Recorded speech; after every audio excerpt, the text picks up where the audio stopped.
Hello and welcome to a new episode of Crazy Buildings. Today we'll visit some places that I think may surprise you. Pretty beautiful places in what I believe to be China's best province. And we are doing that in a pretty beautiful car. So this is going to be great fun. Let's go.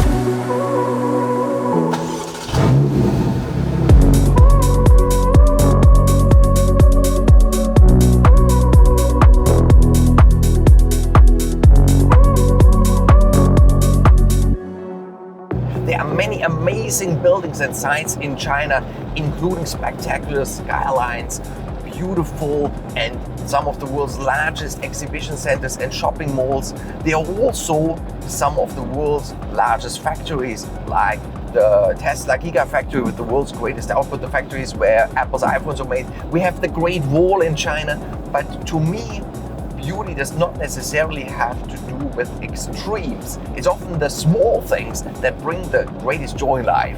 And when I earlier said China's greatest province, then that is of course very subjective. To me, China's greatest province is the one located just a little bit northwest of Shanghai, the Jiangsu province. Here we have great economic development. We also have clean air. We have about 154 small and larger lakes. We have well-preserved old towns. We have modern cities. We have a great digitalized, efficient administration, fantastic infrastructure, but most importantly, great food and great people. And one of the best cities in this possibly best province is called Changshu. That's where we're heading now. It's usually a drive of a bit more than an hour. In this car, maybe a little less than that. Let's see whether or not the roads are free today.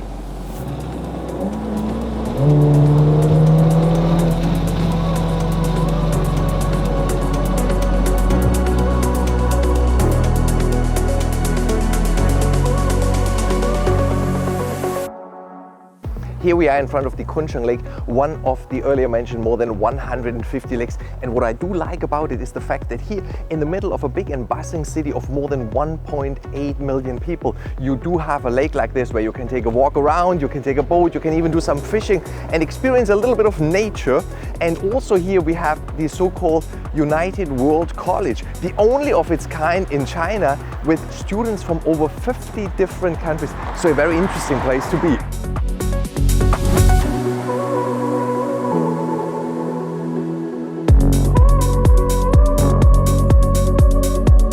A well-functioning economy is an important factor for the life happiness of people. On the one hand, that has to do with the ease of finding employment. On the other hand, the local administration being well funded by all the tax money that comes in from all of these enterprises. Here in the Jiangsu province, we have an annual GDP of about 1.8 trillion US dollars. That means that the GDP, the economy of just this province, is greater than, let's say, the entire country of Spain.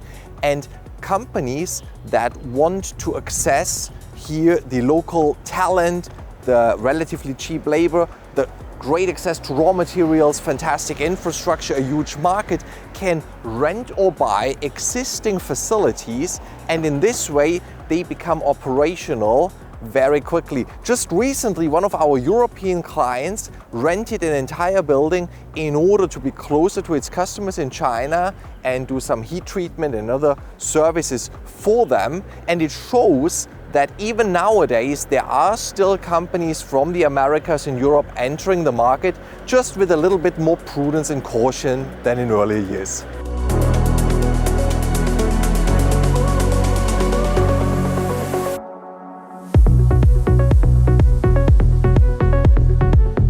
Now I'm on top of the Hyatt Hotel here in the Changshu New and High-Tech Industrial Development Zone. You see there's a helicopter landing pad, so if one is ever in a rush to get back to the Pudong International Airport, one can take a helicopter from here. It takes about 32 minutes, so mightily fast.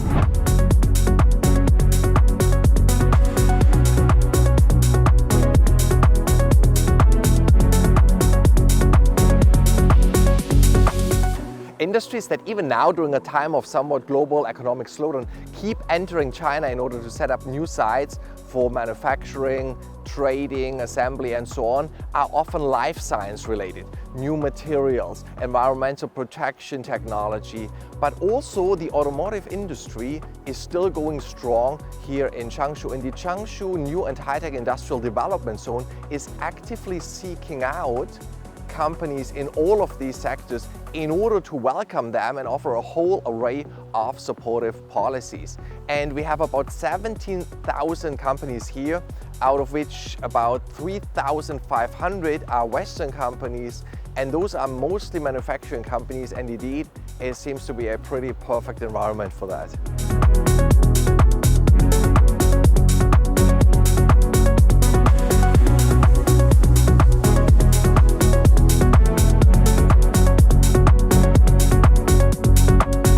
And with that, it is time for today's edition of True Story. And the True Story started with a European company assigning us to perform a little study for them and analyze which cities and which business parks in those cities would be a great fit for them when entering the Chinese market, and not only with a short-term perspective, but also a little bit thinking into the future, having a mid-term perspective.